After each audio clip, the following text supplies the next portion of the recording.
We acknowledge the original owners of the land on which we podcast, whose stories were told for thousands of years. Today, we are recording in Meanjin. We pay our respects to elders past and present who may be listening. Sovereignty was never ceded.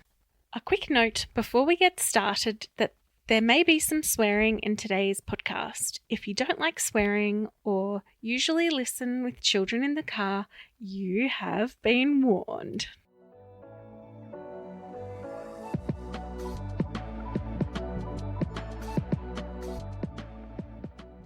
You're listening to What in the NDIS, the News, a podcast where I, Hannah Redford, and my friend Sam Rosenbaum discuss all the hot topics out of the NDIS. Hey Sam, how are you going? Yeah, good thanks, Hannah. How about yourself? I have joined the glasses wearing club. I have to now wear glasses welcome. all the time.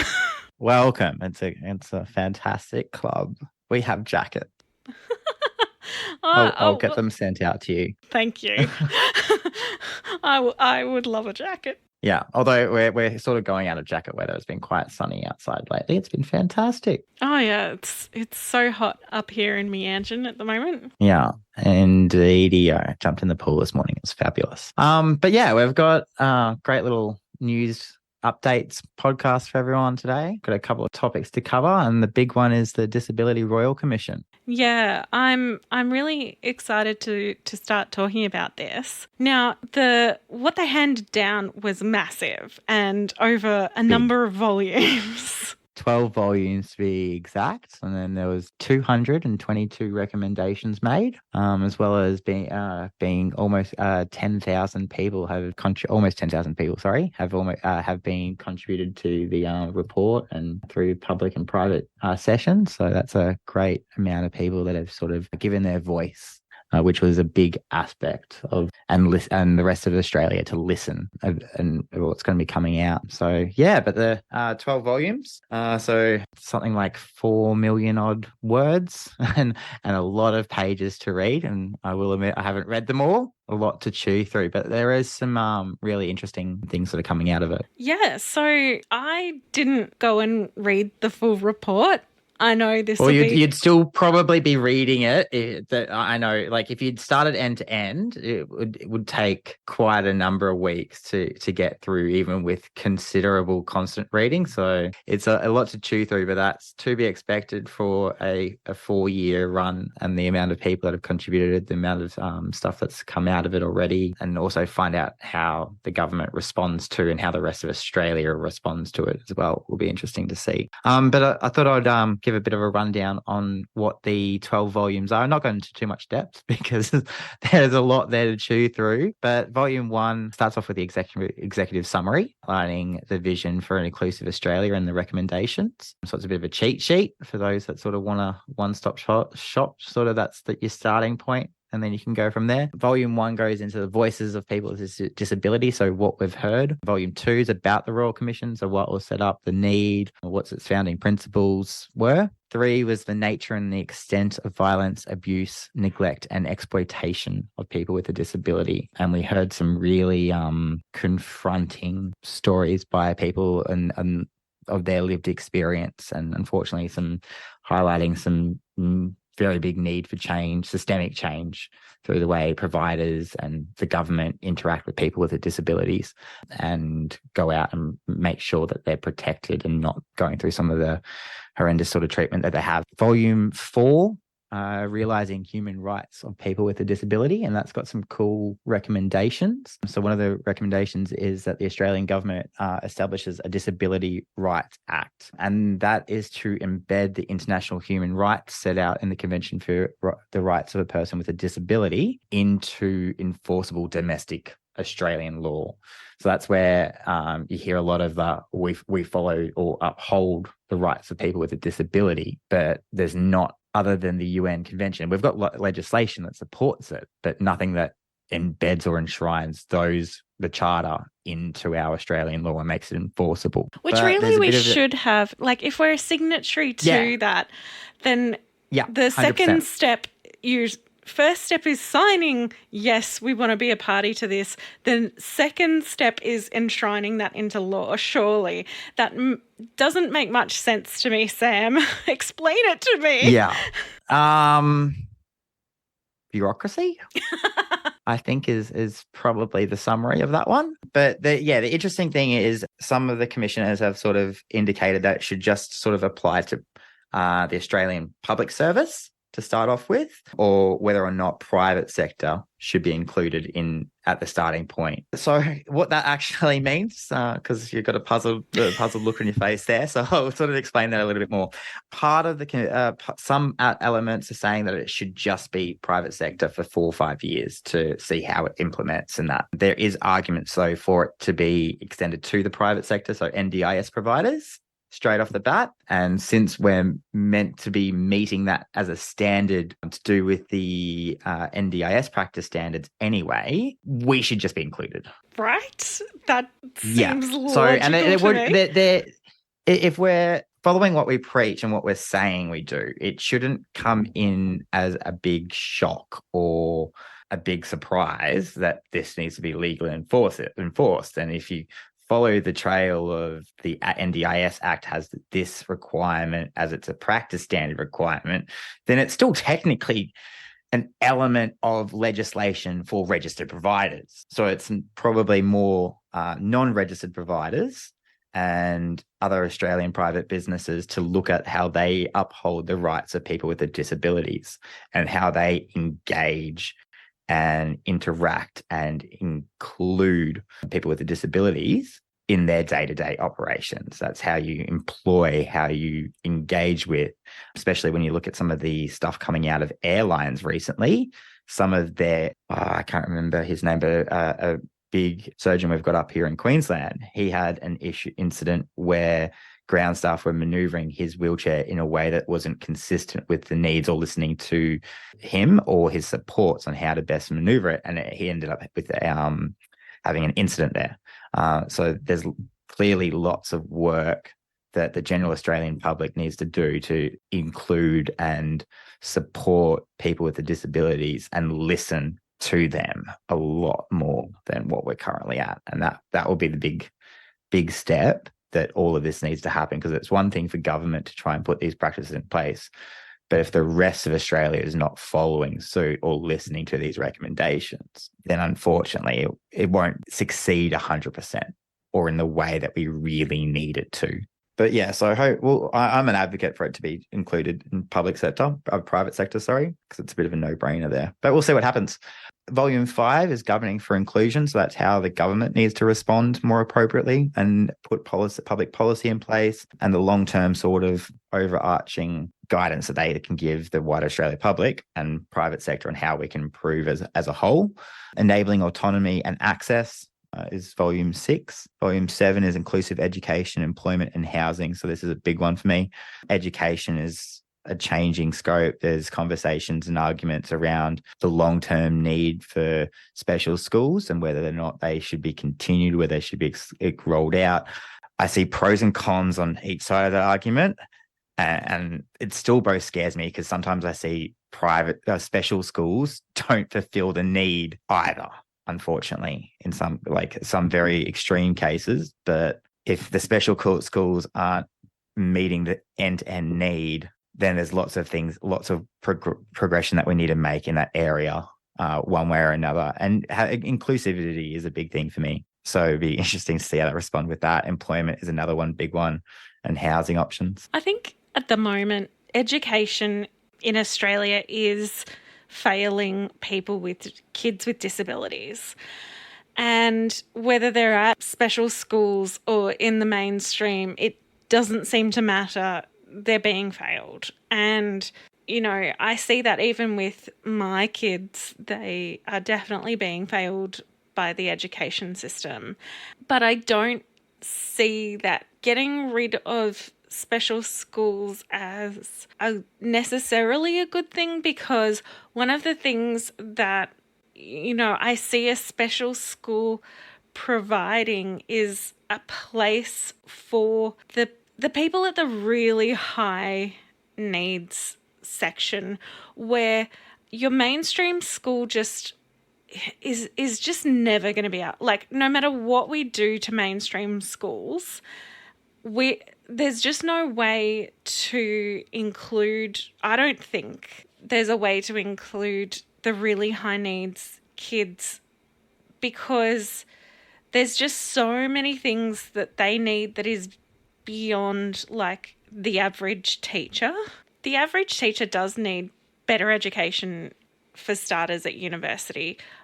I wholeheartedly think that. I think they've got enough to do during a school day without adding to that. So they'd really have to give a really good explanation of how you would have those really high needs kids included in mainstream school for me to be able to understand how that would work. Because the other way that it sometimes has gone is you've had on the other side of the school, far away from any other buildings, is the special education building, and those kids have been excluded anyway within a mainstream school.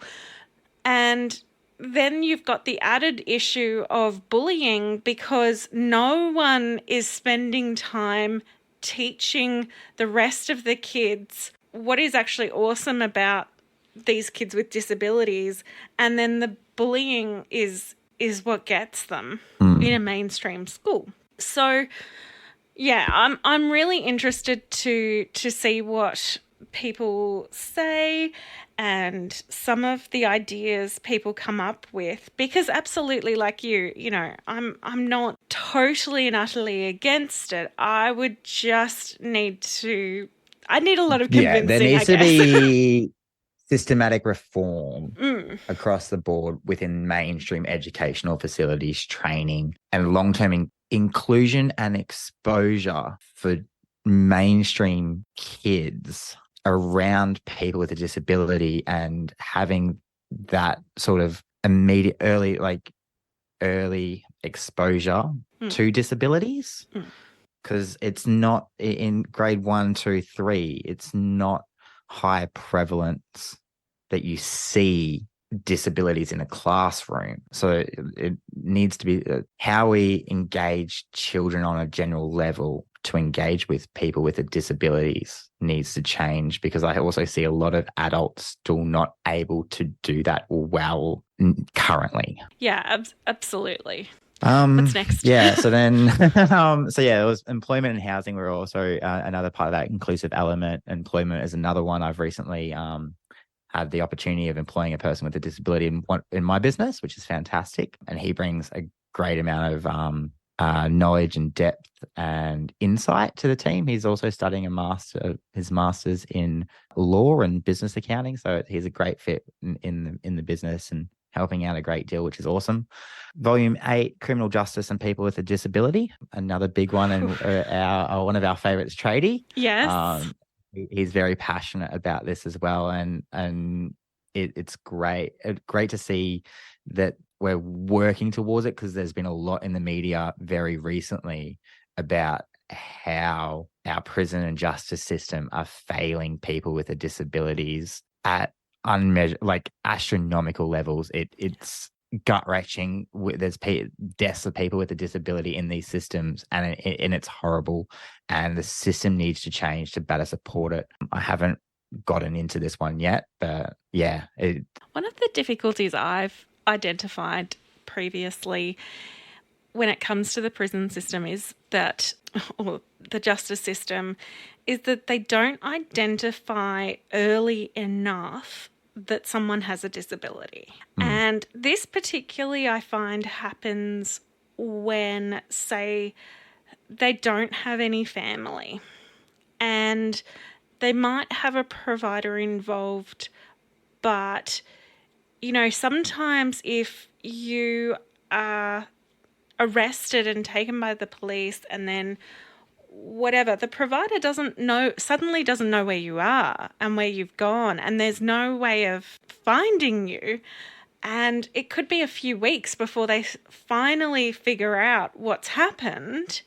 And then you've been in this general population part of the system, and there's been no support because no one as part of that system has identified that there's a disability here, because there was no one to stop everything and say, hang on a second, did you know that this person has a disability? And it would work much better if you could much faster identify someone with a disability. And then there are some systems in there set up to support people. I mean, obviously not enough, not saying there is, but currently there are some things set up to support people with disabilities when they come into contact with the justice system, but they often don't get offered those things because no one identifies the disability is there. So to me, that's the number one spot to start. But anyway, I'm interested to hear more about it. Yeah, and to see what the impact, if the government establishes that Disability Rights Act, how the justice system will implement that will be a very big area of interest for me, I think. Volume 9 is First Nations people with a disability. And we know that we've got a long way to go there. Talking about that, I have been listening to the First People's Disability Network podcast, and I think you all should look it up because it is fantastic, and it's been really, really interesting to listen to it. And what they've been doing is talking to people with disabilities and providers who are Indigenous, and talking about not just being Indigenous, which is often discriminated against, but also with a disability that is often discriminated against. So there's this double issue that they've got of being a minority of a minority, and it's just really interesting, and I think everyone should go listen to that as well as us, of course. Yeah, let's shove a link up in the description so we can just sort of get straight through there. That sounds like a great idea. So then volume 10, disability services. So that's a big one for the NDIS sector. We won't touch too much into that today because that's going to be a bigger one, bigger episode in a couple of weeks. And then volume 11 and 12. So then we've got the independent oversight and complaints mechanism. So that's speaking about a new commission that they're proposing. And a few other things going on there. And then volume 12 beyond the Royal Commission. So what our next steps are in terms of progressing disability rights and inclusive within Australia. A couple of key implementation points. So the government's setting up a Disability Royal Commission task force. That's going to work across multi-departments and agencies to coordinate the government's response. So as you can imagine, it is a very big piece of work to go through the review, look at how recommendations are going. So I wouldn't expect to see any big sort of movement too soon, but we'll start hearing smaller things that they're going to implement trickling out over the coming months, and then probably some bigger pieces of work and acceptance of recommendations early next year. So the task force will include staff who are seconded from key portfolios. So we've got health, education, Attorney General's department, and the national NDIS team, as well as commission. A report through to ministers, an update on update to the public early next year is expected, and the stages to respond to the recommendation sort of map and how they're going to roll that out, with a total of 4.25 million over the next 2 years to undertake the important work that they're going to be doing.